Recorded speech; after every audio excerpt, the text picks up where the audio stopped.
3 point में friction खत्म हो जाएगा। अगर ये तीनों पॉइंट तुम्हारे दिमाग में एकदम बैठ गया तो समझो फ्रिक्शन खत्म, और इसमें कुछ है ही नहीं। बाकी तुम प्रॉब्लम बनाओगी और करना वही तीनों रहेगा, बस प्रॉब्लम अलग अलग रहेगा। हाँ रहे हो ना। जैसे सबको पता है कि हंसने से हेल्थ अच्छा रहता है, तो लेकिन हर सिचुएशन में थोड़ी हंस सकता है, सिचुएशन क्रिएट किया जाता है। उसी तरह पता रहेगा कि फ्रिक्शन में यही 3 कॉन्सेप्ट है, लेकिन वो डिफरेंट डिफरेंट प्रॉब्लम में ना तुमको सोचना पड़ेगा थोड़ा, बस लगेगा वही तीनों कॉन्सेप्ट। समझ गया ना क्या बोल रहे हैं? यही मेन इसका फंडा है। तो सबसे पहले हमको ध्यान रखना है फ्रिक्शन में, बाबा बोल रहे हैं कि इस तीनों के अलावा तुमको ज़्यादा दिमाग लगाने की जरूरत नहीं है, और जो बेसिक डेफिनेशन है वो तो हम बता ही देंगे, जो बेसिक डेफिनेशन है वो हम बता देंगे फ्रिक्शन में। सबसे पहले तो अगर हम बात करें तो फ्रिक्शन में तुम एक पढ़ते हो गया स्टैटिक फ्रिक्शन, ठीक है, पढ़ते हो गया static friction, that is less than equal to, थोड़ा थोड़ा तो बैबी को भी ध्यान होगा, less than equal to mu S into N. ध्यान है ये ऐसा इक्वेशन? नहीं है तो और अच्छा है, तुमको नहीं है तो ज़्यादा better. F K equal to पढ़ते होगे म्यू के इंटू एन। अब अगर हमसे कोई पूछे कि क्या ये जो इक्वेशन है, आपने ये जो मैथमेटिकल एक्सप्रेशन लिखा है, तो एन तो यहाँ पे कांटेक्ट फोर्स है। एन कैसा है? कांटेक्ट फोर्स है। हम बताएंगे, अभी पढ़ाएंगे, अभी इसी थोड़ा मतलब माहौल बना रहे हैं कि क्या पढ़ा है समझने के लिए। बहुत बेसिक क्वेश्चन है, बहुत कम लोगों को आइडिया है। काइनेटिक फ्रिक्शन भी लिखते हैं म्यू के इंटू एन। म्यू एस इसको बोलते हैं कोफिशिएंट ऑफ स्टैटिक फ्रिक्शन, इसको बोलते हैं कोफिशिएंट ऑफ स्टैटिक फ्रिक्शन, और ये है कोफिशिएंट ऑफ काइनेटिक फ्रिक्शन। ये सब एक्सपेरिमेंट से निकलता है, इसमें हमारा तुम्हारा कोई काम नहीं है, इसलिए छोड़ दो। ये सब क्वेश्चन में दिया रहता है, नहीं दिया रहेगा तो यही पूछेगा, ठीक है, ऐसे तो दिया ही रहेगा, नहीं दिया रहेगा तो यही पूछेगा। तो ये सब एक्सपेरिमेंट से निकलता है, तो इसमें ज़्यादा दिमाग लगाने की जरूरत नहीं है। तो दिमाग ये लगाना है, हमसे पूछेगा कि क्या ये वेक्टर इक्वेशन है? क्यों? नॉर्मल तो फोर्स है, फ्रिक्शन भी फोर्स है, और ये रहा एक स्केलर क्वांटिटी, नहीं क्या है? किससे पूछा ना? ठीक है, किससे? तो पूछो कि क्या ये एक वेक्टर इक्वेशन है? इसका आंसर ही बहुत लोगों को नहीं पता है। हाँ रहे हो ना। बोलेगा क्या है कि ये वेक्टर इक्वेशन है? बोलेंगे नो, ये एक वेक्टर इक्वेशन नहीं।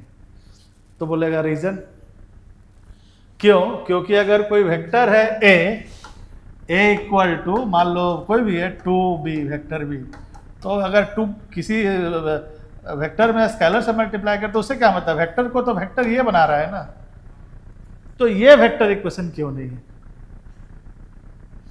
बोलेगा क्या ये वेक्टर इक्वेशन नहीं है?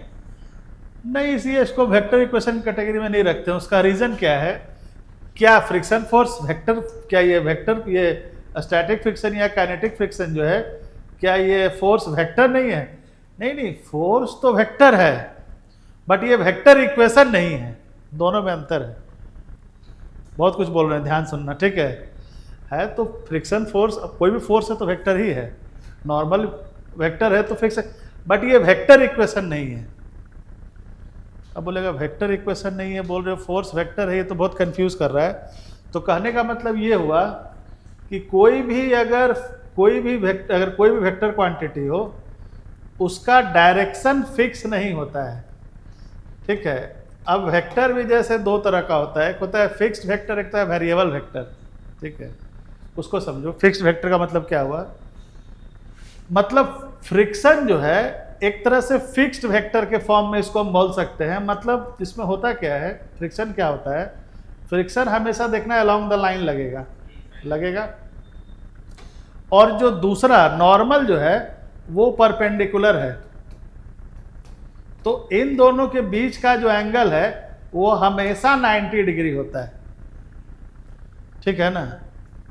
तो हमेशा 90 डिग्री होता है। तो कोई भी वेक्टर इक्वेशन है, मान लो हम लोग लिखते हैं कुछ भी, v equal to u plus 80, ये वेक्टर इक्वेशन है, ठीक है, सॉरी थीटा, तो यहाँ पे ए का, यू का, वी का कोई हमेशा फिक्स डायरेक्शन हो जरूरी नहीं है, लेकिन यहाँ पे क्या है, नॉर्मल और फ्रिक्शन का डायरेक्शन फिक्स है। फ्रिक्शन हमेशा इस लाइन पे ही लगेगा, नॉर्मल हमेशा परपेंडिकुलर ही लगेगा। ठीक है, तो यहाँ पे फ्रिक्शन के नॉर्मल के डायरेक्शन से कोई लेना देना है नहीं। क्यों? क्योंकि नॉर्मल हमेशा परपेंडिकुलर ही लगेगा। यहाँ पे जो नॉर्मल है ये अपना डायरेक्शन चेंज नहीं कर सकता है। कर सकता है क्या? नहीं है। तो हम इसको एक फिक्स्ड वेक्टर के क्वांटिटी में रख सकते हैं, लेकिन इसको हम वेक्टर इक्वेशन नहीं बोल सकते। मतलब इसको हम ऐसे नहीं बोल सकते हैं कि जब देखना, तुम देखना किसी बुक में, ध्यान देना, कोई भी बुक में, चाहे दुनिया कोई बुक में हो, ऐसा नहीं लिखा रहेगा, ये एक्सप्रेशन नहीं लिखेगा। एरो के साथ ये इक्वेशन तुम दुनिया के किसी बुक में नहीं देखोगे। देखना नहीं, तुम दुनिया का बोल रहे हैं, कोई बुक पलट देना, जितना बड़ा बड़ा फिजिसिस्ट हो, ये इक्वेशन नहीं लिखेगा। क्यों नहीं लिखेगा? क्योंकि इसमें एफ क्यू और एन का दोनों का डायरेक्शन फिक्स है। अगर डायरेक्शन फिक्स हो गया, हम उसको वेक्टर इक्वेशन के टेबल में नहीं रख सकते, ये आप ध्यान रखना।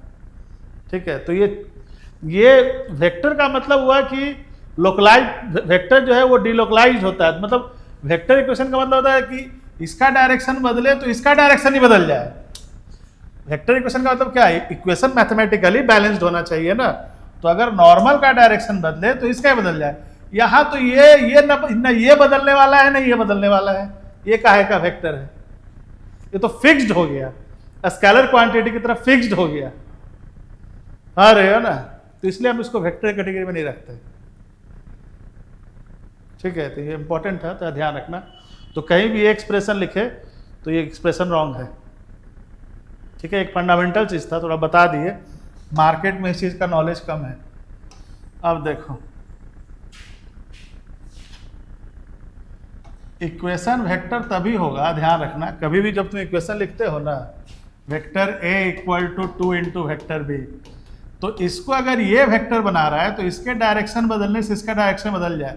अब अगर ये कोई ऐसा वेक्टर है जो खुद ही नहीं चेंज हो रहा है, तो ये कैसे चेंज होगा? समझ रहे हो ना? तो वेक्टर क्वांटिटी का मतलब क्या है? यहाँ जो नॉर्मल है इसका डायरेक्शन, फिर से बोल रहे हैं, फिक्स्ड होने की वजह से हम इसको वेक्टर इक्वेशन कैटेगरी में नहीं रखते। इसको ध्यान रखना। चलो अब देखो, कहीं भी तुमको दुनिया का कोई मैथमेटिकल एक्सप्रेशन ऐसा मिले जिसमें कोई एक जैसे तुम प्रेशर लिखते हो, जैसे प्रेशर, अच्छा है, देखो एग्जांपल दिमाग में आया, प्रेशर लिखते हो फोर्स पर यूनिट एरिया लिखते हो ना। देखो प्रेशर भी स्केलर क्वांटिटी है, प्रेशर भी स्केलर क्वांटिटी है। ठीक है, यहाँ पे अब मान लो कोई वेक्टर इक्वेशन है ए, तो b/2 ये वेक्टर है, वेक्टर इक्वेशन है ये। अगर 2 से 1/2 से इसको मल्टीप्लाई किए हैं, तो प्रेशर भी यहाँ से, प्रेशर भी that is also scalar equation, इसको वेक्टर। क्यों? क्योंकि यहाँ भी फोर्स का डायरेक्शन फिक्स हो गया। फोर्स हमेशा उस एरिया पे परपेंडिकुलर लगता है। ठीक है ना? कोई भी फोर्स प्रेशर में नहीं लेते हैं। कौन सा लेते हैं? जो एरिया पे परपेंडिकुलर हो। बाकी इसमें और भी कॉन्सेप्ट है, प्रेशर पढ़ेंगे तो देखेंगे। एक छोटा सा एग्जांपल लेके तुमको समझाए कि ये भी वेक्टर इक्वेशन नहीं है। क्यों? यहाँ पे भी जो फोर्स है वो कोई भी फोर्स नहीं लेते हैं जो सरफेस के परपेंडिकुलर है, तो यहाँ ये भी फिक्स्ड हो गया। मतलब हम सिर्फ इसका मैग्नीट्यूड लेते हैं। क्या लेते हैं? फोर्स का मैग्नीट्यूड, वो भी कौन सा? जो परपेंडिकुलर है। उसी तरह जब हम फ्रिक्शन फोर्स निकालने जाते हैं, तो फ्रिक्शन फोर्स का जब हम मैग्नीट्यूड बताते हैं, तो हम नॉर्मल फोर्स का सिर्फ मैग्नीट्यूड लेते हैं। नॉर्मल फोर्स का डायरेक्शन से फ्रिक्शन को कोई लेना देना नहीं है। हाँ रहे हो ना? नॉर्मल फोर्स का मैग्नीट्यूड क्या है, उससे पता चलता है कि फ्रिक्शन का मैग्नीट्यूड क्या है। Friction force is a self adjusting force. वो अपना मैग्नीट्यूड और डायरेक्शन दोनों खुद फिक्स करता है। हाँ, डायरेक्शन भी। सब बात ध्यान सुनो। हाँ रहे हो ना? उसको सेल्फ एडजस्टिंग फोर्स बोलते हैं। मतलब ये किसी को डिपेंड, ये अपने मर्जी से चलता है। ठीक है, इसको किसी के अधीन नहीं है। ये friction force self adjusting force है, ये इसका सबसे बेसिक कॉन्सेप्ट है। और यही इसको सबसे इंटरेस्टिंग बनाता है। हाँ रहे हो ना। तो यहाँ पे भी जो नॉर्मल है ये सिर्फ मैग्नीट्यूड लेते हैं, ठीक है। ऐसा नहीं कि हम नॉर्मल लिखते हैं 2j कैप, नहीं ऐसा नहीं लिखते। यानी जब हम फ्रिक्शन फोर्स, यहाँ जो फ्रिक्शन फोर्स है म्यू के इंटू एन, ये सिर्फ इसमें भी हम नॉर्मल फोर्स का सिर्फ मैग्नीट्यूड लेते हैं। क्यों? क्योंकि इसका डायरेक्शन तो कभी चेंज होने से रहा, फिक्स है, परपेंडिकुलर ही रहता है। जैसा कि प्रेशर में फोर्स का डायरेक्शन हमेशा एरिया के ऊपर, तो ये भी स्केलर क्वांटिटी है, वो भी स्केलर क्वांटिटी। लेकिन यहाँ पे क्या है, अब देखो यहाँ बताते क्या है, इस फ्रिक्शन को हम अब बोलेगा कि फ्रिक्शन जो है एक फोर्स है, तो क्या फ्रिक्शन फोर्स को हम स्केलर क्वांटिटी बोलेंगे? आप बोल रहे हैं कि ये स्केलर है। देखो बहस करने वाला बहुत है, सब अगर कॉन्सेप्ट है तो उसको अच्छे से बहस करो। बोले नहीं, फ्रिक्शन स्केलर नहीं है। ये हम यहाँ पे एक एग्जाम्पल समझा रहे थे कि अगर ये एक एक्सप्रेशन है, ये एक मैथमेटिकल एक्सप्रेशन है, ठीक है, ये वेक्टर इक्वेशन नहीं है, ये एक स्केलर इक्वेशन है। और स्केलर इक्वेशन में चूंकि यहाँ फोर्स का हम मैग्नीट्यूड लेते हैं, प्रेशर में हम इसका डायरेक्शन नहीं लेते हैं, सिर्फ मैग्नीट्यूड लेते हैं, इसलिए हम इसको स्केलर क्वांटिटी बोलते हैं। लेकिन चूंकि यहाँ नॉर्मल जो है, नॉर्मल का भी मैग्नीट्यूड ही लेते हैं, नॉर्मल का भी मैग्नीट्यूड ही लेते हैं, इसका भी डायरेक्शन नहीं लेते हैं। लेकिन यहाँ पे ये जो फ्रिक्शन फोर्स है, ये दो पॉइंट के बीच के रिलेटिव मोशन को मिनिमाइज करने के लिए किसी भी डायरेक्शन में लग सकता है। तो फ्रिक्शन फोर्स अपना एक डायरेक्शन क्रिएट करता है, वो क्रिएट करता है, बार बार बोल रहा हूँ, डायरेक्शन बदल देगा। उसका मन है ऐसे लगेगा, उसका मन है ऐसे लगेगा, उसका मन है ऐसे लगेगा, अलोंग द सरफेस ही लगेगा, बट जरूरी नहीं है कि जे कैप के डायरेक्शन में हो, वो आई कैप और जे कैप दोनों डायरेक्शन हो। फ्रिक्शन 3D भी हो सकता है। अगर 3 डायरेक्शन में मोशन है तो तीनों डायरेक्शन को मिनिमाइज करना चाहेगा, उसका कुछ रिजल्टेंट आएगा। हाँ रहे हो ना। तो हम यहाँ पे बोलना चाह रहे हैं कि फ्रिक्शन जो है, फ्रिक्शन का कॉन्सेप्ट प्रेशर से अलग है, ठीक है, मैग्नीट्यूड। लेकिन यहाँ पे प्रेशर जो है, प्रेशर जो है ये अलग चीज है। इसमें हम सिर्फ फोर्स का मैग्नीट्यूड लेते हैं और प्रेशर अपना डायरेक्शन नहीं बदलता। प्रेशर आइसोट्रोपिक नेचर का होता है, प्रेशर किसी पॉइंट का निकाला जाता है। फ्रिक्शन प्रेशर जो है वो किसी पॉइंट का होता है कि इस पॉइंट का प्रेशर कितना है, और प्रेशर जो है वो आइसोट्रोपिक नेचर का होता है। दोनों की प्रॉपर्टी ही अलग है, जो फिजिकल प्रॉपर्टी है बिल्कुल अलग है। तो इसलिए हम ऐसा नहीं बोल सकते हैं कि ये स्केलर है तो फ्रिक्शन भी स्केलर नहीं, ये सिमिलैरिटी दोनों में नहीं है। फ्रिक्शन फोर्स स्केलर नहीं है, लेकिन एफ के बोले जब स्केलर नहीं है तो वेक्टर साइन दे दीजिए, वेक्टर है तो बोलेंगे नहीं, वेक्टर भी इसको वेक्टर, इस इक्वेशन को वेक्टर इक्वेशन इसलिए नहीं बना सकते हैं क्योंकि इससे सिर्फ फ्रिक्शन का मैग्नीट्यूड निकलता है। फ्रिक्शन का जो डायरेक्शन है वो नॉर्मल डिसाइड नहीं कर सकता है, इस वजह से हम इसको वेक्टर इक्वेशन नहीं बना सकते। बहुत चीज बोले, समझ रहे हो ना। मतलब फ्रिक्शन का डायरेक्शन नॉर्मल डिसाइड नहीं कर सकता है, ये मेन पॉइंट है। इतना बोलने के बाद ठीक है, फ्रिक्शन डायरेक्शन खुद तय करेगा।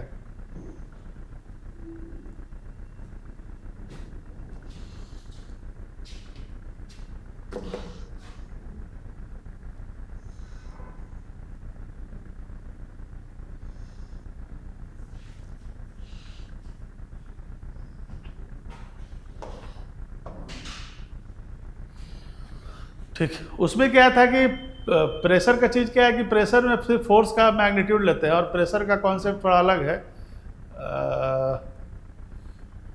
सिमिलरिटी है दोनों इक्वेशन में, ठीक है, बट लॉजिक सिमिलर नहीं है, समझ गए। ठीक, अब देखो, अब 3 पॉइंट हम पहले लिखवा देते हैं, इसी को हम जब बोल देते फिर लिखवा देते हैं। 3 पॉइंट में फ्रिक्शन खत्म, बार बार बोल रहे हैं। और तुम देखोगे भी जब चैप्टर खत्म होगा तो बोलोगे श्याम सर ठीक बोल रहे थे, यही तीनों पॉइंट है इसमें और कुछ है ही नहीं। सबसे पहला कॉन्सेप्ट कि फ्रिक्शन फोर्स आता कब है, ठीक है। अभी जैसे मान लो, ठीक है, ये दोनों का अगर हम लोग ये इस पे मान लो मूव कर रहा है, ठीक है, तो हमको क्या लग रहा है हम लोग को कि ऐसे देखो, ठीक है, हमको लग रहा है कि इसका जो एरिया ऑफ कांटेक्ट है जितने इसके टच में है सब एक दूसरे को रब कर रहा होगा। हम लोग को खुली आंखों से ऐसा ही लगता है, लेकिन साइंटिस्ट लोग जब इस पे बैठा माइक्रो लेवल पे इसको देखने लगा, तो एक्चुअली इलेक्ट्रोमैग्नेटिक नेचर का फोर्स है, ये पार्टिकल के बीच में लगता है। तो देखा कि ये जिस पार्टिकल से बना है, ये जिस पार्टिकल से बना है, जब उस दोनों के बीच में मोशन होता है तो दोनों का जो सॉलिड का शेप होता है ना, इस तरह से कि दोनों का ना एक छोटा सा पॉइंट कांटेक्ट में आता है, पूरा सरफेस कांटेक्ट में नहीं आता है, एक पॉइंट कांटेक्ट में आता है। तो उसको इतना समझ में आया कि फ्रिक्शन फोर्स क्या है, दो पॉइंट के बीच के रिलेटिव मोशन को अपोज करता है। फ्रिक्शन का काम है कि ये दोनों पॉइंट जब आपस में रिलेटिव मोशन करेंगे तब काम है, तब एक सरफेस का एक नया रूप निकल कर आता है, भगवान की तरह से नरसिंह अवतार में। समझ रहे हो ना, मतलब रहते हुए भी नहीं आएंगे वो। हाँ रहे हो ना, फ्रिक्शन ऐसा नहीं है कि अब मान लो हम इस पर रख दिए, सरफेस रफ है, पेन रखा हुआ है, क्या दोनों में फ्रिक्शन है? ये भी सरफेस रफ है, पेन भी रफ है, लेकिन फ्रिक्शन फोर्स नहीं लग रहा है। भगवान प्रेजेंट है बट आएंगे नहीं, ऐसे लॉजिक समझना। हाँ रहे ना, कब आएंगे? जब बुलाओगे या जरूरत होगी। हाँ रहेगा ना, तो फ्रिक्शन भी यही बोलता है कि जब मेरी जरूरत होगी तब हम आएंगे। वो मैटर की प्रॉपर्टी है, वो क्रिएट हो जाता है, ऑटो क्रिएट हो जाता है वो। हाँ ये क्या बोल रहे हो, खुद और निकल के चला आएगा, तुमको कुछ करने की जरूरत नहीं है। नेचर का फोर्स है फ्रिक्शन, एक तरह से नेचर का फोर्स है, ठीक है, वो खुद निकल कर आएगा, तुमको कुछ करने की जरूरत नहीं है। इलेक्ट्रोमैग्नेटिक नेचर का फोर्स है ना। अब होता क्या है कि पहला कॉन्सेप्ट यही है, पहला कॉन्सेप्ट बता रहे हैं कि फ्रिक्शन फोर्स पहला तो एक पॉइंट पे लगता है, सबसे मेजर कॉन्सेप्ट। हमको उसके एरिया से कोई लेना देना नहीं है, तुमको कितना भी बड़ा बॉडी दिखे, दोनों को पॉइंट से रिप्लेस कर देना है, क्योंकि फ्रिक्शन जो है वो एक पॉइंट पे लगता है। Concept number 1। कॉन्सेप्ट नंबर 2 कि वो आता कब है। क्या दो सरफेस रफ हो तो क्या फ्रिक्शन फोर्स लगेगा? बोलेंगे ना ना ना, नहीं लगेगा। फ्रिक्शन फोर्स तब लगता है जब दोनों पॉइंट के बीच में रिलेटिव मोशन स्टार्ट हो। मोशन नहीं, मोशन तो अपने आप में रिलेटिव है। मतलब यहाँ पे रिलेटिव मोशन की बात ये हुआ कि ऑब्जर्वर ग्राउंड वाला होना चाहिए। अब समझ गया, इसी की बात कर रहे हैं, दैट इज रिलेटिव मोशन। ठीक है, कि ग्राउंड का जो ऑब्जर्वर है उसके रेस्पेक्ट में, ध्यान सुनो बहुत बोलना, ठीक है, ग्राउंड का जो ऑब्जर्वर है उसके रेस्पेक्ट में अगर दोनों पॉइंट के बीच में रिलेटिव मोशन है या रिलेटिव मोशन की टेंडेंसी है, मतलब वोमिटिंग हो गया या वोमिटिंग होने की टेंडेंसी है, रोकने आएगा। ऐसा नहीं कि हो गया तब भी रोकेगा, होने की टेंडेंसी है तब भी रोकेगा। लॉजिक समझा रहा है कि टेंडेंसी खाली हो जाने से नहीं है। टेंडेंसी का मतलब क्या होता है, जैसे मान लो इस पे है ना, हम फोर्स लगा रहे हैं, बहुत कम लगा रहे हैं, वो हल्का लगा रहे हैं, तो पता नहीं चल रहा है, मूव नहीं कर रहा है, क्यों? टेंडेंसी है, बट फ्रिक्शन अब ज़्यादा लगा देंगे तो फ्रिक्शन नहीं रोक पाएगा। ठीक है, यानी फ्रिक्शन फोर्स एपियर कब होता है? पहला कॉन्सेप्ट, फ्रिक्शन फोर्स तब एपियर होगा जब दोनों पॉइंट के बीच में रिलेटिव मोशन की टेंडेंसी हो। हम सब लिखवाएंगे, ठीक है, ये पहला कॉन्सेप्ट, मोशन नहीं रिलेटिव मोशन। और क्लियर समझो, मान लो ये जा रहा है 0.4 मीटर पर सेकंड से, ये पॉइंट जा रहा है 4 मीटर पर सेकंड से, तो फ्रिक्शन बोलेगा दोनों मजे करो, क्यों? रिलेटिव मोशन नहीं है, जीरो है। तो इन दोनों के बीच का सरफेस अगर रफ भी है, फ्रिक्शन नहीं आएगा, no friction, no frictional force exist between surfaces in contact. हाँ ना, यहाँ बोलेगा फ्रिक्शन मेरी कोई जरूरत नहीं है, क्यों? दोनों के बीच में कोई, तुम लोग के बीच में रिलेटिव मोशन नहीं है। ठीक है, तो सरफेस रफ भी है और दोनों अगर एक ही वेलोसिटी चल रहा है, मान लो दोनों अगर एक ही वेलोसिटी चल रहा है, सरफेस दोनों का सरफेस रफ है, तब भी फ्रिक्शन फोर्स एपियर नहीं होगा। तो एपियर कब होगा? समझ ही गए, ऊपर वाला अगर जा रहा हो 4 से और नीचे वाला अगर जा रहा हो 2 से, हाँ बोलेगा, यानी फ्रिक्शन का काम क्या है, समझ गए? 2 वाले को बोलेगा तुम थोड़ा स्लो चल रहे हो, थोड़ा तेज चलो, मतलब कमजोर आदमी को खींचता है, भगवान है ना, हाँ रहे हो ना, जिसका स्पीड कम है उसको बढ़ाता है और जिसका स्पीड ज्यादा है उसको घटा भी देता है। हाँ रहे हो ना, तो इसलिए फ्रिक्शन फोर्स को अपोजिंग फोर्स नहीं बोलते हैं, अपोज नहीं करता है वो, सपोर्ट करता है, नहीं अपोज करता है, नहीं सपोर्ट नहीं, दोनों करता है। वो तो सिचुएशन के अकॉर्डिंग रिएक्ट करता है, जो बढ़ रहा है उसको बढ़ने नहीं देगा, जो घट रहा है उसको बढ़ाएगा, घटने नहीं देगा। मतलब उसका कॉन्सेप्ट क्लियर है कि दोनों सरफेस के बीच में या तो रिलेटिव मोशन जीरो हो जाए, या तो रिलेटिव मोशन जीरो हो जाए, पहला कॉन्सेप्ट, या तो रिलेटिव मोशन जीरो हो जाए या कम हो जाए, या उसको मिनिमाइज करने की कोशिश करेगा। झगड़ा है तो झगड़ा थोड़ा कम हो, फ्रिक्शन आ रहे हो ना, या तो झगड़ा हो ही नहीं, हो तो कम हो, उसको मिनिमाइज करने की कोशिश करेगा। तो मिनिमाइज कैसे करेगा? जिसका स्पीड ज्यादा है उसको घटाएगा, जिसका स्पीड कम है उसको बढ़ाएगा। ये पहला कॉन्सेप्ट था। और इससे बड़ा जो पहले बोले, friction force is a self adjusting force, वो अपनी मर्जी से करता है सब काम, और उसकी मर्जी तुमको मोशन समझना पड़ेगा। ऑब्वियस है, मोशन जब फ्रेम डिपेंडेंट, फ्रिक्शन को फ्रेम से मतलब नहीं है। अब ये बोलोगे कि डिफरेंट डिफरेंट फ्रेम में फ्रिक्शनल फोर्स बदल जाएगा, नहीं, ये रियल फोर्सेज है तो उसको फ्रेम से कोई मतलब नहीं है। फ्रेम बदलने से क्या है कि तुम्हारा मान लो वेलोसिटी चेंज हो सकता है, लेकिन जैसे मान लो, समझ गए तुम क्या पूछना चाह रहे हैं। मान लो कोई बॉडी है जो सपोज करो ये क्या लेते हैं, इसको 4 मीटर पर सेकंड से ले जा रहा है, ठीक है, या 4 मीटर पर सेकंड स्क्वायर ले लेते हैं, और जो ऑब्जर्वर है ये भी जा रहा है 4 मीटर पर सेकंड स्क्वायर से, ठीक है, और इसके ऊपर जो है ये जा रहा है मान लो 2 मीटर पर सेकंड स्क्वायर से। अब बोलेगा क्या इस ऑब्जर्वर के रेस्पेक्ट में इसको कोई लेना देना नहीं है। फ्रिक्शन फोर्स को जब भी देखना है तो हमको ग्राउंड फ्रेम में आना पड़ेगा, इससे पता नहीं चलेगा, क्योंकि रियल फोर्स है वो।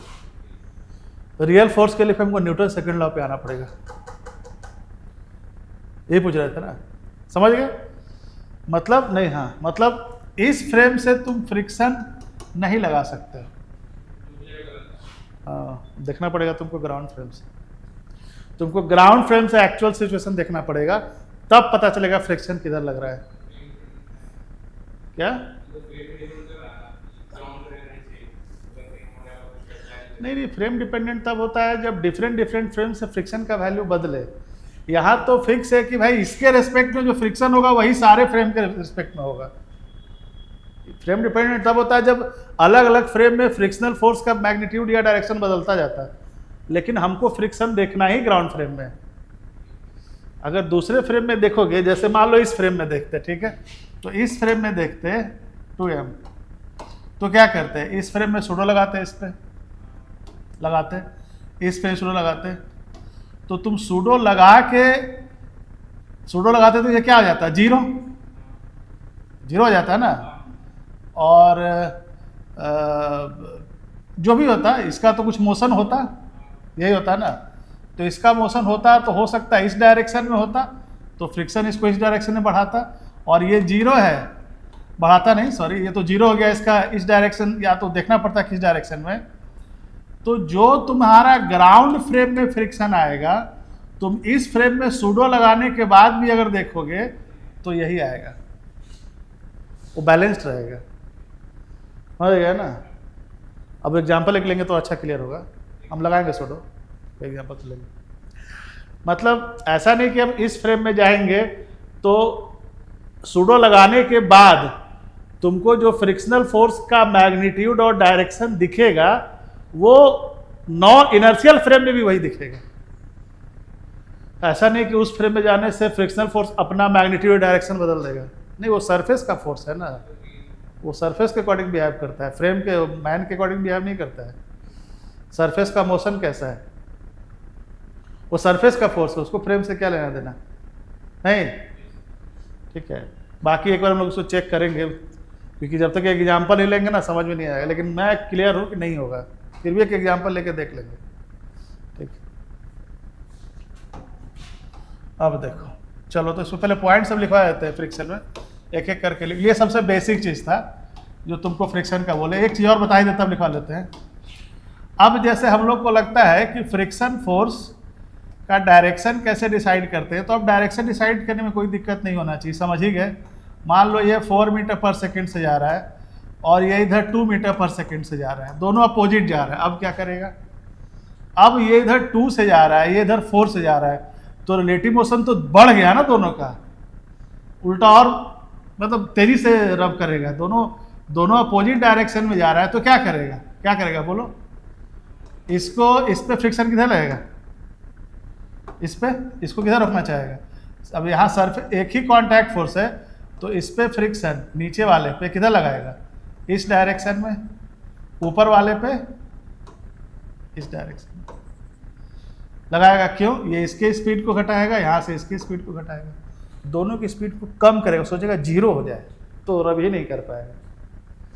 यानी डायरेक्शन जो है वो तुम दोनों पॉइंट का वेलोसिटी या एक्सेलरेशन देखने के बाद ही डिसाइड कर सकते हो। क्लियर है, क्यों, friction force is a self adjusting force. एक लाइन याद रखना, फ्रिक्शन फोर्स इज अ, और कैसे एडजस्ट करता है कि दो पॉइंट के बीच में रिलेटिव मोशन ना हो या उसको मिनिमाइज कर दे, इसके लिए वो कुछ भी करेगा, किसी भी डायरेक्शन में लग जाएगा, किसी भी मैग्नीट्यूड का जाएगा। लेकिन मैग्नीट्यूड में ना अब भगवान अपना उसको पूरा पावर नहीं दिए हैं। कहाँ तक दिए हैं, बोले हैं तुम इससे ज्यादा नहीं लगा सकते हो, इसके बाद तुम्हारा पावर सीज कर लिया जाएगा। तो जहां तक पावर है यहां तक ये सेल्फ एडजस्टिंग है, उसके बाद ये सेल्फ एडजस्टिंग नहीं है। जैसे ही ये इसका नेचर बदलेगा, फ्रिक्शन एक ही आदमी है, तुम ऐसा समझो ना कि पहले फ्रिक्शन बनाए कोई आदमी, मान लो ठीक है, एक गॉड ए है, कोई भगवान एक है, गॉड ए बोल दिए, कोई किसी का नाम दे दो, तो फ्रिक्शन एक ही आदमी है। पहले वो भगवान के इस रूप में रहता है, मान लो ठीक है, कुछ ही बोल दिए, मान लो सिर्फ भगवान है, तो इनको सब कुछ एडजस्टेबल है, मैग्नीट्यूड डायरेक्शन वहाँ तक जाएंगे। जैसे ही लगेगा मेरे बस का नहीं है, तो दे दिए ब्रह्मा जी को, आप देखिए ठीक, ब्रह्मा जी का एक कांस्टेंट नेचर है, वो कुछ नहीं बदलेंगे, वो मतलब फिक्स हो जाएंगे। मतलब यही फोर्स नीचे जाके, यही फ्रिक्शन अपने दो रूप में रहता है, कभी रहेगा वो उस फॉर्म में, कभी रहेगा इस फॉर्म में। ये वाला फॉर्म फिक्स्ड फॉर्म होता है, इसमें ना डायरेक्शन बदलेगा ना मैग्नीट्यूड बदलेगा, ये सेल्फ एडजस्टिंग नेचर नहीं है, ये फिक्स हो जाता है। उतना ही मैग्नीट्यूड लगाएगा, उसी डायरेक्शन में लगेगा। यानी काइनेटिक फ्रिक्शन का मैग्नीट्यूड और डायरेक्शन तुमको पता रहेगा, स्टैटिक का नहीं पता रहेगा। स्टैटिक बड़ा मतलब पता करना पड़ता है, हाँ रहे हो ना, ठीक है। और ये अपने दोनों फॉर्म में रहेंगे, पहले हमेशा स्टैटिक फॉर्म में रहते हैं, जब लग, हाँ पहले तो कोशिश करें स्टैटिक फॉर्म में। स्टैटिक फॉर्म मतलब जब तक मोशन स्टार्ट नहीं होता है, यानी दोनों पॉइंट के बीच में जब तक रिलेटिव मोशन स्टार्ट नहीं हुआ है, टेंडेंसी है स्टार्ट नहीं हुआ है, दोनों ट्राई कर रहा है, मोशन स्टार्ट हो गया तो वो डिसअपियर हो जाएगा, अब कैटिक लगना शुरू हो जाएगा, फिर वो लगेगा ही नहीं, बोलेगा तू अपना देखो, हाँ रहे ना। मतलब फ्रिक्शन अपना ही रूप बदलता रहता है, मतलब मेरा रूप कभी स्टैटिक हो गया, फिर मेरा रूप काइनेटिक हो गया, हाँ रही हो ना। बस एक बार काइनेटिक हो गया फिर तो कांस्टेंट हो गया, फिर तो चेंज ही नहीं होगा, फिर तो सीधा अब जब तक स्टॉप नहीं होगा कोई खेल नहीं है।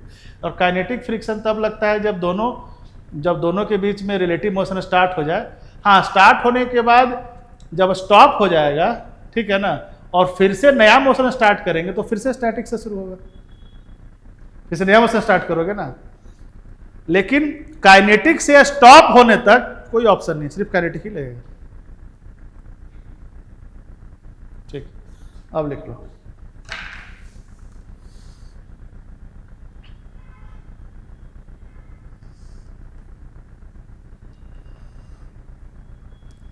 लेकिन फ्रेम वाला जो है ना, थोड़ा सा मेरे मन में भी डाउट अभी चल रहा है, इसलिए हम एक क्वेश्चन जब तक लेंगे नहीं हमको आइडिया। लेकिन मैं 90% ऐसे श्योर हूँ, लेकिन 10% एग्जाम्पल लेने के बाद ही समझ में आएगा, समझ रहे हो ना।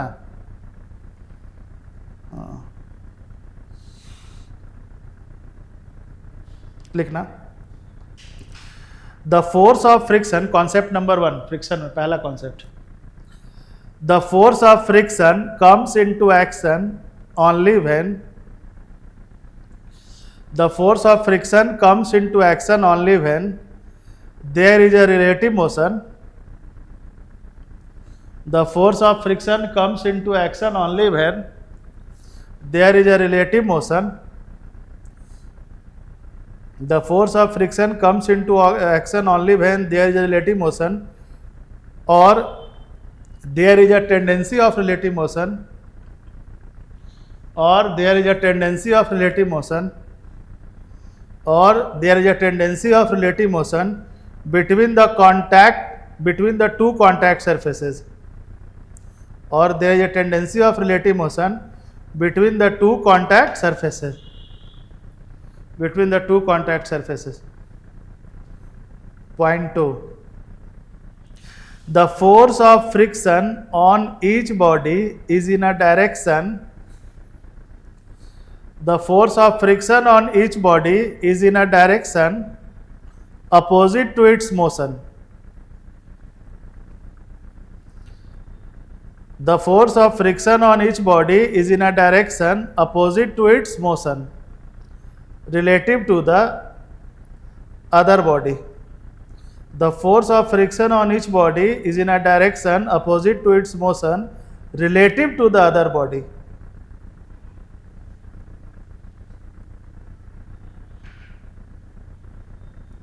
समझ गया ना, यही लाइन जो लिखवा रहे थे, ठीक है। तीसरा सबसे important, the friction force is a self adjusting force, the friction force is a self adjusting force, the friction force is a self adjusting force,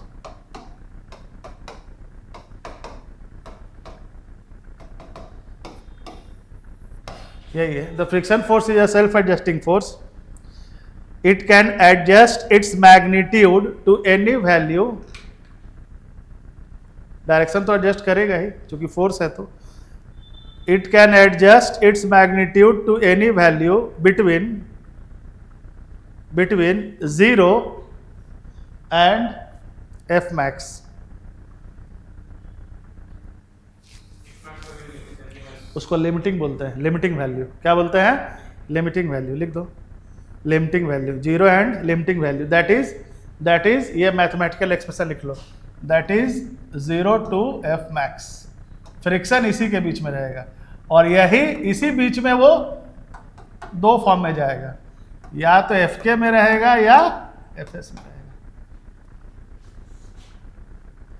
हाँ रहे हो ना, क्योंकि एफ के का वैल्यू एफ एस मैक्स से कम होता है, तो फ्रिक्शन इसी बीच में रहेगा, मैक्स जाएगा तो एफ के तक, मिनिमम जाएगा तो 0 तक, बीच में अगर एफ एस से अगर एफ एस मैक्स से कम हुआ, एफ के का वैल्यू ध्यान देखना, एफ के का वैल्यू हमेशा एफ एस मैक्स से कम होगा, लेकिन ऐसा नहीं कि एफ के का वैल्यू जो है वो एफ एस से कम होगा, ये जरूरी नहीं है ना।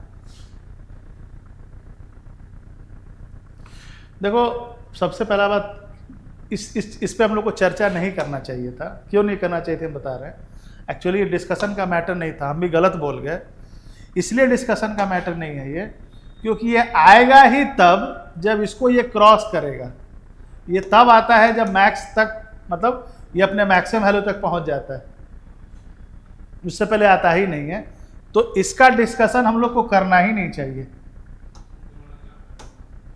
क्योंकि काइनेटिक आएगा ही तब जब वो मैक्स वैल्यू तक, मतलब ये जब तक फ्रिक्शन मैक्स वैल्यू तक नहीं पहुंचेगा तब तक काइनेटिक लगेगा ही नहीं, उसके बाद काइनेटिक आता है, समझ रही हो ना।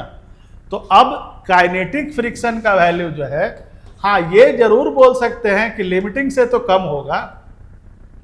अब प्रॉब्लम क्या है ना, देखो एफ एस का वैल्यू कुछ भी हो सकता है, 0 से लेके मैक्स के बीच में, इसका वैल्यू होता है फिक्स, ठीक है।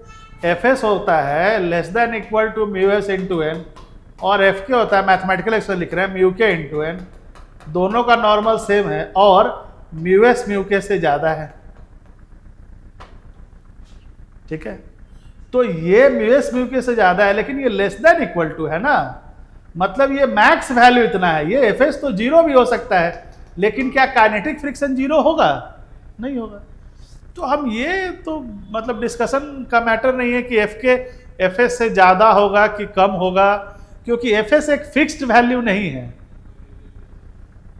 तो इसलिए कंपेयर करना ठीक नहीं है। हाँ रहे हो ना?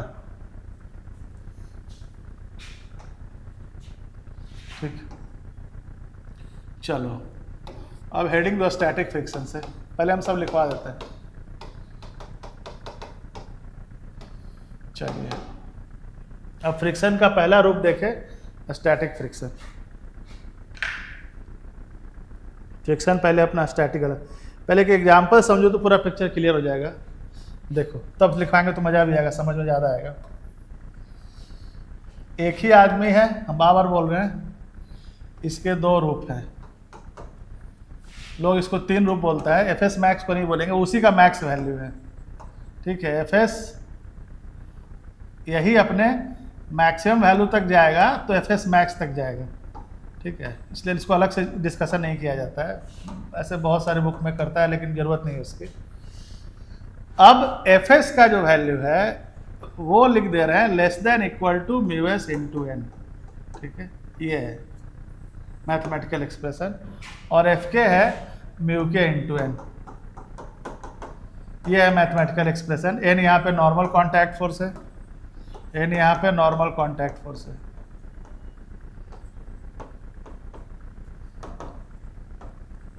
यहाँ नॉर्मल कॉन्टैक्ट फोर्स है। हाँ, नॉर्मल कॉन्टैक्ट फोर्स चेंज करके हम फ्रिक्शन का वैल्यू घटा बढ़ा सकते हैं, क्योंकि ये इसके डायरेक्टली प्रोपोर्शनल है, ठीक है। अब और एक चीज और है कि म्यू एस जो है वो हमेशा म्यू के से ज़्यादा होता है। ये सब एक्सपेरिमेंटल वैल्यू, हम नहीं बोल रहे हैं, ये एक्सपेरिमेंट बोल रहा है, फिजिक्स का एक्सपेरिमेंट बोल रहा है, ठीक है। इसमें मेरा कोई कंट्रीब्यूशन नहीं है या किसी बुक का कंट्रीब्यूशन नहीं है, ये एक्सपेरिमेंट बोल रहा है कि म्यू एस हमेशा म्यू के से ज़्यादा होता है। कोफिशिएंट ऑफ स्टैटिक फ्रिक्शन, इसको बोलते हैं coefficient of static friction, coefficient of static friction, और ये है कोफिशिएंट ऑफ काइनेटिक फ्रिक्शन। अब इसको अगर हम सेकंड पेज में जाते हैं, आ जाओ, इसको एग्जाम्पल से समझो। ये लिया एक ब्लॉक, कितना 5 kg का, तुमको बेसिक समझ में आ जाएगा ये पूरे एग्जाम्पल से फ्रिक्शन। अब बोलेगा कि सरफेस का म्यू एस है 0.2 और म्यू के है 0.1 देगा, ठीक है। अब बोलेगा कि आप बताइए कि इस ब्लॉक पे स्टैटिक फ्रिक्शन कितना लग रहा है, काइनेटिक कितना लग रहा है, या लिमिटिंग फ्रिक्शन भी एक वर्ड यूज करता है F max, that is limiting friction, कितना लग रहा है। तो क्या बोलेंगे? हाँ,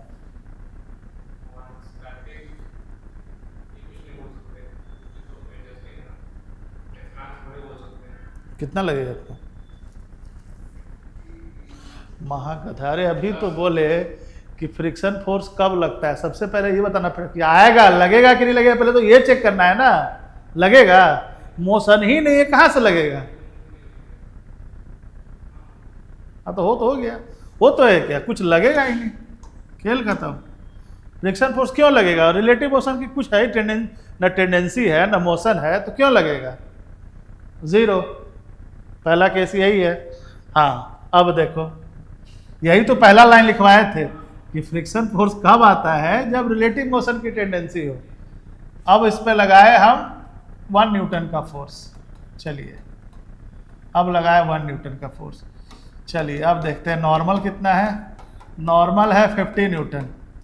अब फ्रिक्शन का कोई भी प्रॉब्लम बनाओगे, 3 बार बोल रहे हैं, दुनिया का कोई प्रॉब्लम फ्रिक्शन का उठाओगी, सबसे पहले तो यही देखना कि फ्रिक्शन लगेगा कि नहीं लगेगा, ये तो पहले चेक कर लेना। वो तो मोशन दिख जाएगा तुमको, मोशन है तो नहीं। तो अब तुमको लगेगा कि मोशन की टेंडेंसी है या मोशन है, ये पता नहीं चल रहा है, बट टेंडेंसी तो एटलीस्ट है, आगे का मोशन है या नहीं पता चल रहा है। तो उसके लिए आप क्या करेंगे, सबसे पहले कोई भी क्वेश्चन मिले आप एक एफ मैक्स लिख लीजिए कि कहाँ तक वो लग सकता है। एकदम स्ट्रैटेजी बता रहे हैं, प्रॉब्लम सॉल्विंग स्ट्रैटेजी, ठीक है। सबसे पहले आप एफ मैक्स चेक कर लीजिए कि उसका, हमेशा किसी आदमी से लड़ने से पहले उसका स्ट्रेंथ जानते हैं, कहाँ तक लड़ सकता है वो, तब लड़ाई शुरू करेंगे ना उसके साथ, समझ रहे हो ना। तो इसका पहले मैक्सिमम वैल्यू चेक कर लेते हैं, कहाँ तक ये लग सकता है, तब बता देंगे क्या कर रहा है फ्रिक्शन। तो इसका मैक्सिमम स्ट्रेंथ हमेशा, तो मैक्सिमम कितना होता है, ये होता है लगने का, तो जीरो से लेकर यहाँ तक कुछ भी लग सकता है। Friction force is a self adjusting force, ये इसका दम है यहाँ तक, कितना लगाएगा वो अपनी मर्जी से लगाएगा, हाँ रहे हो ना। तो पहले उसका दम देखा जाता है, कितना ताकत लगा सकता है। तो कितना ताकत लगा सकता है ये, तो 0.2 × 50, 10 न्यूटन तक ये लगा सकता है। लगा सकता है, लगाएगा कि नहीं लगाएगा वो छोड़ दो, इतना वो लगा सकता है। अब हमने लगाया 1 न्यूटन, तो 1 न्यूटन लगाया, तो अब एफबीडी बनाया, एफबीडी बनाया तो क्या किया, ये पॉइंट है आपका रेस्ट में, क्यों, ये ग्राउंड है, आपने इस पॉइंट पे लगा दिया फोर्स कितना, 1 न्यूटन का। अब ये पॉइंट आगे बढ़ना चाहेगा, अब रिलेटिव मोशन की टेंडेंसी है, अब टेंडेंसी आया, जब फोर्स नहीं था तो दोनों रेस्ट में था, तो टेंडेंसी ही नहीं था। अब फ्रिक्शन क्या करेगा, बोलेगा रुको, नहीं होने देगा मोशन, है ना। तो फ्रिक्शन कितना लगाएगा आप, 1 न्यूटन, 1 लगाएगा, पता है 1 लगाएंगे तो मोशन नहीं होगा, तो 10 क्यों लगाएगा, पागल थोड़ी। तो कितना लगाएगा, यानी सेकंड केस में स्टैटिक फ्रिक्शन लगेगा, वो भी कितना, 1 न्यूटन, बाकी सब, अरे ये तो इसी का आदमी है, ये अलग थोड़ी है हाईएस्ट वैल्यू है, तो उसको तो चर्चा ही करना बेकार है। तो सीधा है एफ के 0, इतना पे उसका मोशन नहीं होगा। अब हम बोलेंगे कि ठीक है, अब इसका वैल्यू हम बना दिए 2 न्यूटन, फ्रिक्शन कितना लगेगा, 2 न्यूटन, कितना लगेगा,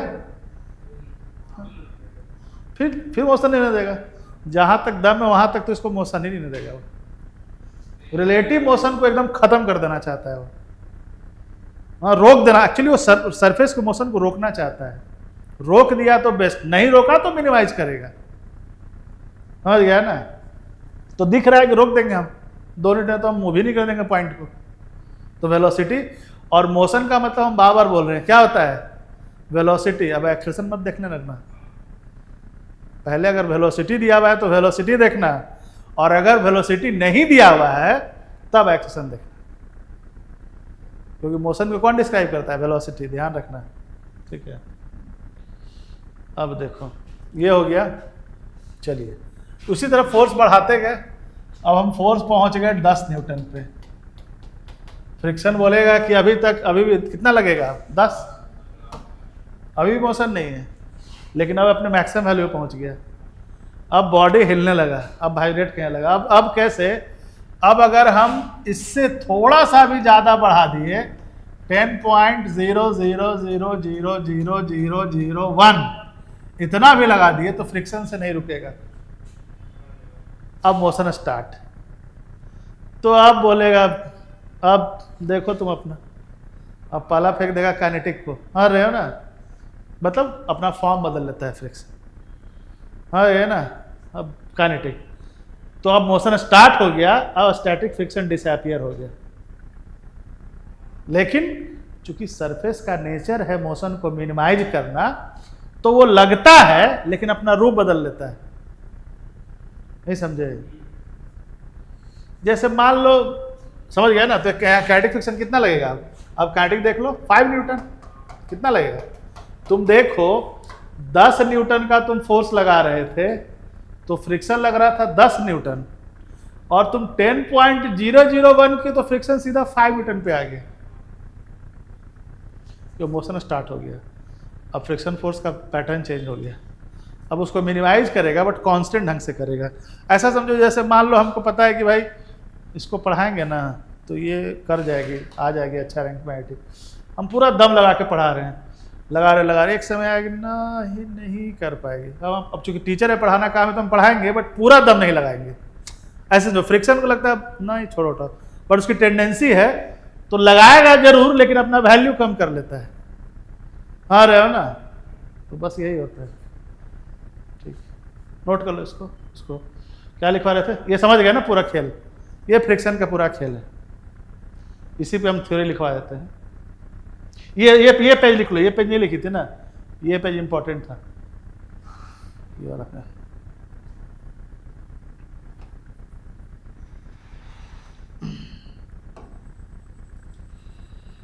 ठीक है, इसको ले लेते हैं। ये है येलो सरफेस, कॉन्टैक्ट सरफेस को येलो बना दिए। अब ये वाला पॉइंट है ग्राउंड, ये था रेस्ट में, और ये 4 मीटर या कुछ भी 2 मीटर रेस्ट से स्टार्ट किया है ना, तो मान लेते हैं 2 मीटर पर सेकेंड स्क्वायर इसका एक्सेलरेशन। तो अब यहाँ पे क्या है, काइनेटिक फ्रिक्शन का डायरेक्शन फिक्स है, तो फिक्स ही है, ये तो रेस्ट में है। अब ये रेस्ट में है तो ये रहा काइनेटिक फ्रिक्शन। तो इसमें डायरेक्शन के बारे में सोचना नहीं है, और जो मैग्नीट्यूड होगा वो लिख देंगे। अगर मान लो दोनों पॉइंट मोशन में हो तब काइनेटिक फ्रिक्शन, हाँ ठीक है ना, मान लो दोनों यूनिफॉर्म वेलोसिटी से जा रहा है, ये 4 मीटर से जा रहा है, ये 2 मीटर, तो यहाँ भी काइनेटिक फ्रिक्शन लगेगा। वो भी फिक्स है, कैसे, 4 मीटर पर सेकेंड वाले पे बैकवर्ड लगेगा, ठीक है, और इस पे फॉरवर्ड लगेगा। क्यों, इसकी वैल्यू बढ़ाएगा। तो यहाँ काइनेटिक फ्रिक्शन फिक्स है। काइनेटिक फ्रिक्शन का मतलब ये नहीं कि अपोज, फ्रिक्शन का मतलब अपोज होता ही नहीं है, ठीक है। तो यहाँ भी काइनेटिक फ्रिक्शन फिक्स है कि 2 मीटर को सपोर्ट करेगा 4, तो यहाँ डायरेक्शन और मैग्नीट्यूड फिक्स हो गया। अब जब तक दोनों पॉइंट का वेलोसिटी कॉमन नहीं होगा तब तक काइनेटिक फ्रिक्शन लगता रहेगा। अब ये जब तक दोनों कॉमन वेलोसिटी पे नहीं पहुंच जाएगा तब तक फ्रिक्शन फोर्स लगता रहेगा। कौन सा, काइनेटिक। जैसे ही कॉमन वेलोसिटी रीच कर लेगा, खेल खत्म, काइनेटिक डिसअपियर, बोलेगा मेरी जरूरत नहीं। समझ गया ना, कॉमन पे तो जाएगा ही, क्यों, 4 से कम कर रहा है तो 4 से 3.9 3.8 कम करता जाएगा, इसको 2.1 2.3 बढ़ाता जाएगा, कभी ना कभी तो कॉमन पे ले आएगा। इसको आना ही है, मतलब वो आना ही है, ठीक है। फ्रिक्शन का काम ही है रिलेटिव मोशन को जीरो कर देना, आज न कल वो कर ही देगा।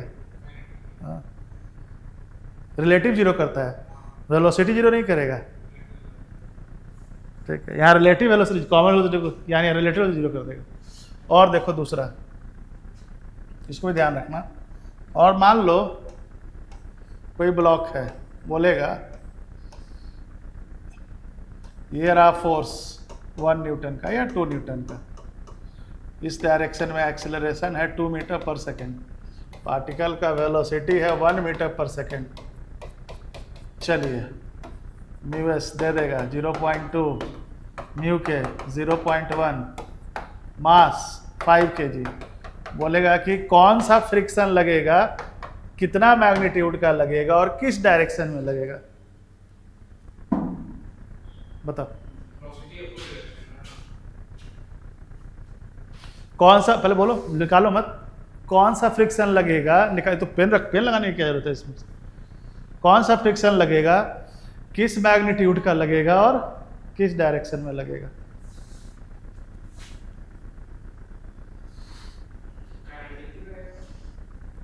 इसको लगा, क्या लग रहा है, हाँ ठीक है, तो वेलोसिटी है तो काइनेटिक है, स्किड कर रहा है, स्किडिंग हो गया मतलब काइनेटिक लग रहा है। हाँ, वेलोसिटी ही देखेंगे पहले, तो वेलोसिटी पहले देखेंगे तो क्लियर है कि काइनेटिक लगेगा, किस डायरेक्शन में लगेगा वो भी पता चल गया, सोचना ही नहीं। ये लगेगा, काइनेटिक लगेगा, कितना लगेगा, तो म्यू के इंटू 50, 5 न्यूटन का। अब क्या करेगा, पहले इसको जीरो करेगा, जीरो हो जाएगा, वही समझाना चाह रहे थे, जीरो होगा ना, रिटार्ड तो कहते जीरो होगा ना। अब जीरो होने के बाद चूंकि फोर्स तो तुम लगा रहे हो, तो वापस तो इस डायरेक्शन इसका मोशन शुरू होगा। अब जैसे ही इस डायरेक्शन में मोशन शुरू होगा, अब फ्रिक्शन अपोजिट आ जाएगा, अब फ्रिक्शन इधर आ जाएगा, कि फिर मोशन उस डायरेक्शन शुरू हो गया ना, डायरेक्शन ऑफ मोशन रिवर्स हुआ तो फ्रिक्शन रिवर्स हो जाएगा। यही समझाना चाह रहे थे कि मोशन के बीच में भी फ्रिक्शन अपना डायरेक्शन चेंज कर देगा।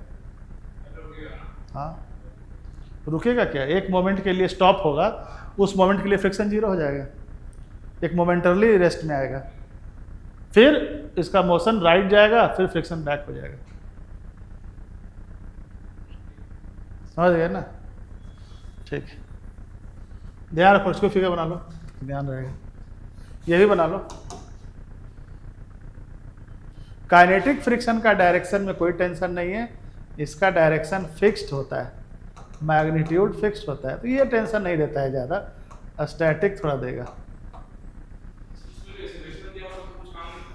डराने के लिए। बाद में अब जीरो होने के बाद काम होगा नहीं, इसलिए दिया है रिटार्डेशन है ना। अब तुम यहाँ फोर्स लगा दिए, अब तुम इस पर नेट फोर्स लिखोगे ना, तो तुम नेट, सुनो क्या है, ये मान लो 2 मीटर पर सेकेंड, रैंडम फिगर बनाए थे, मान लो ये 2 मीटर पर सेकेंड स्क्वायर से जा रहा था और उसी मोमेंट पे हम 2 न्यूटन का फोर्स लगाया। पहले ये एक्चुअली ये पिक्चर होगा, अब इस पर 2 न्यूटन का फोर्स लगाया, तो 2 न्यूटन का फोर्स लगाया, तो अब उस समय निकालना पड़ेगा कि उस मोमेंट का इसका एक्सेलरेशन, टोटल एक्शन कितना है। तो क्या लिखते हैं, तो 2/5, तो ये वाला इसमें ऐड कर देते, अब हो जाता है इसका टोटल एक्सेलरेशन। ठीक है, अब ये देगा रिटार्डेशन, यानी ये कितना रिटार्डेशन देगा, उससे अच्छा नेट फोर्स लिखते। नेट फोर्स क्या लिखते, हाँ नेट फोर्स क्या लिखते, तो 2 newton F plus F K equal to mass into acceleration, ये भी गलत लिख दिए थे। ठीक है, ये आता तो ये वाला और ये वाला, ठीक है, वो होता है उसका टोटल एक्शन। हाँ हाँ ठीक है, अगर पहले से फिगर में दिया रहता तो, क्योंकि पहले से जा रहा था, अब हम कोई फोर्स लगाए तो और हम एक्सेलरेशन उस डायरेक्शन का बढ़ा रहे हैं, तो देखेंगे अब टोटल कितना है, तो उतना से स्टार्ट कर देगा। और अगर ये नहीं दिया रहता तो हम इसको नहीं देख के रिटार्डेशन निकाल लेते, फिर देखते जीरो कब होता। हम क्या देखे थे इस एग्जाम्पल से कि हम लोग जितना फोर्स बढ़ा रहे थे फ्रिक्शन उतना बढ़ रहा था।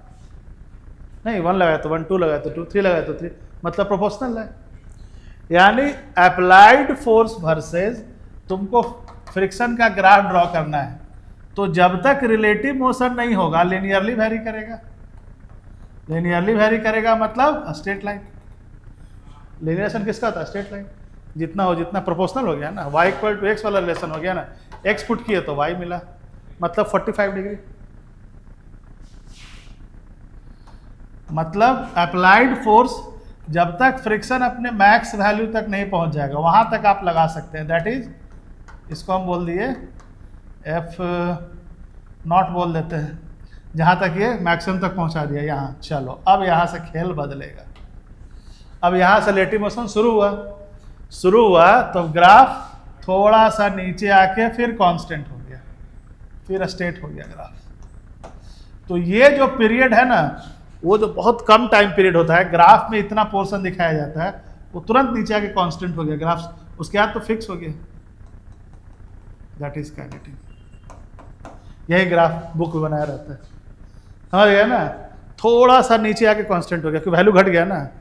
तो स्टैटिक से काइनेटिक होने के ड्यूरेशन में फोर्स वैरी करता है, इसलिए ग्राफ कर्व है। देखो हाँ रहो ना, यहाँ से यहाँ कांस्टेंट बना है, इसके बाद यहाँ ये स्ट्रेट लाइन है, लेकिन ये कर्व है क्योंकि इस पीरियड में थोड़ा सा वैरी करेगा फोर्स। टाइम लगता है, बहुत कम टाइम लगता है, ग्राफ में उसको दिखाया जाता है। ड्रॉ कर लो, एक टर्म यूज करेगा एंगल ऑफ फ्रिक्शन। ये क्या होता है, ये सब वर्ड, ये सब डेफिनेशन है, ध्यान रखना बस। एंगल ऑफ फ्रिक्शन किसको बोलते हैं,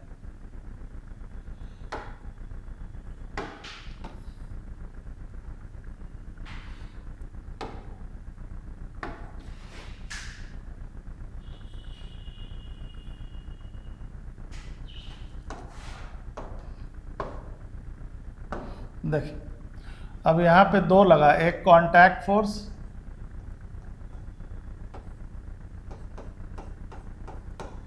ठीक है, ये लगेगा ना, सरफेस पे रखा हुआ है, तो एक लगा कांटेक्ट फोर्स और एक लगा फ्रिक्शन फोर्स। ये कब लगा? जब हम कोई अप्लाइड फोर्स लगाए तब फ्रिक्शन आया है, नहीं तो नहीं आता। ठीक है, अब एंगल ऑफ फ्रिक्शन क्या बोलता है? देखो, कांटेक्ट फोर्स दो कैटेगरी का होता है, हम लोग लॉज ऑफ मोशन में पहले भी देखे थे, एक नॉर्मल और एक फ्रिक्शन।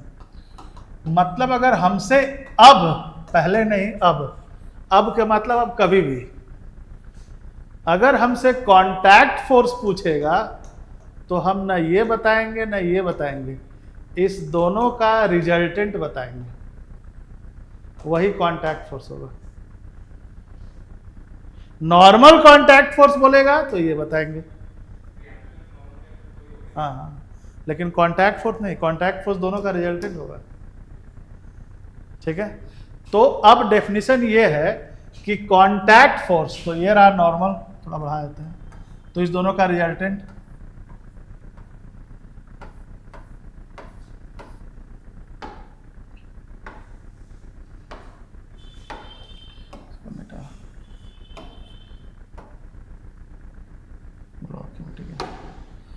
तो इस दोनों का रिजल्टेंट ये बना लेते हैं यार उसे, ये रहा, चलिए ज़्यादा मोटा हो गया, ये रहा आर, ये रहा कांटेक्ट फोर्स। तो इस दोनों का रिजल्टेंट यही आएगा, इसको शिफ्ट करो ना वेक्टर को, यही आएगा ना, रिफ्लेक्शन शिफ्ट कर दिया, यही आया ना, नहीं?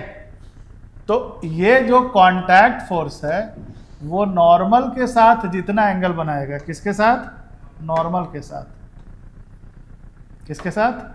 नॉर्मल के साथ। ये जितना एंगल बनाएगा, इस एंगल के tan, इसी को बोलते हैं angle of friction.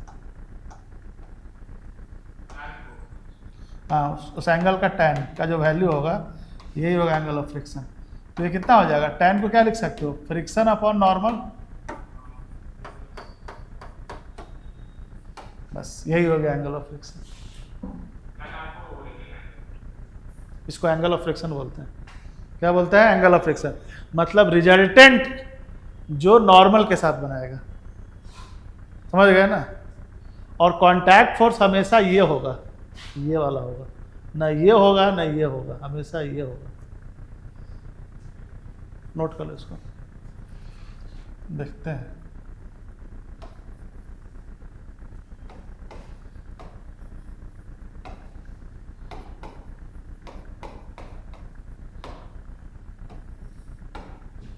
Angle of repose, ये देखो क्या होता है, किसको बोलते हैं? इसको समझाते हैं एंगल ऑफ रिपोज अच्छा एकदम से।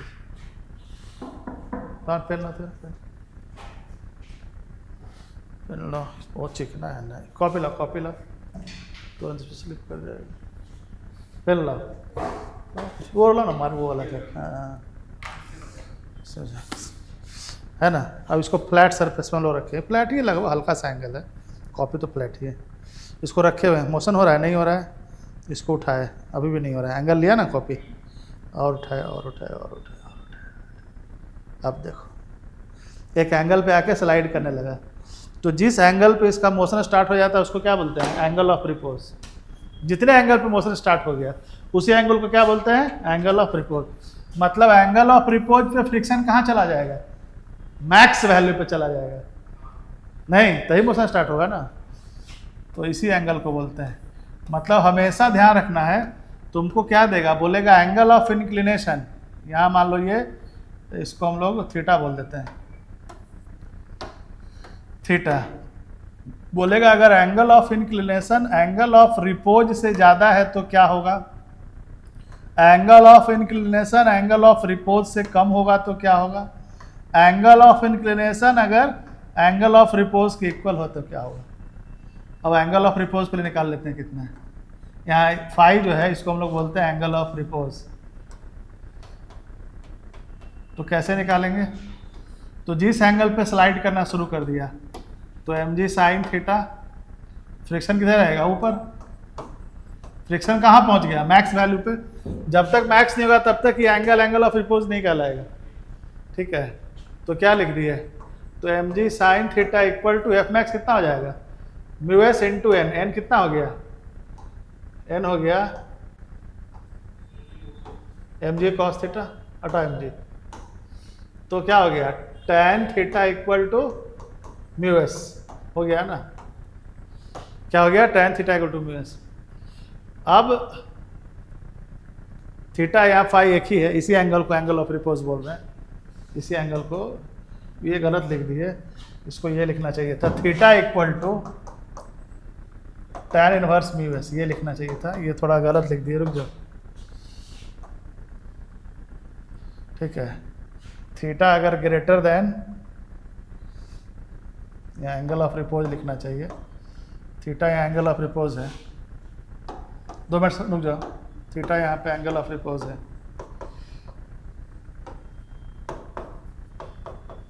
ठीक है जी। अब बोलेगा अगर theta greater than tan inverse mu S है तो क्या होगा, less then tan inverse mu S हो तो क्या होगा, और इक्वल है तो क्या होगा, समझ गया ना। तो थीटा अगर इससे ज़्यादा होगा तो स्लाइड कर जाएगा, थीटा इससे कम होगा तो अपने स्टैटिक वैल्यू में रहेगा, लिमिटिंग में नहीं पहुंचेगा, और इक्वल होगा तो मैक्स लगेगा, समझ गया ना, ठीक। और यहाँ पे कांटेक्ट फोर्स कितना हो जाएगा, तो ये रहा नॉर्मल, ये रहा फ्रिक्शन, ये रहा कांटेक्ट फोर्स, और नॉर्मल कितना है, नॉर्मल है एम जी कॉस थीटा, तो कांटेक्ट फोर्स कितना हो जाएगा, F square plus N square का रूट अंडर, जो भी आएगा यही कांटेक्ट फोर्स है। एन का वैल्यू ये पुट कर देना, और फ्रिक्शन का वैल्यू क्या पुट कर दोगे, समझ गया ना, तो कांटेक्ट फोर्स निकल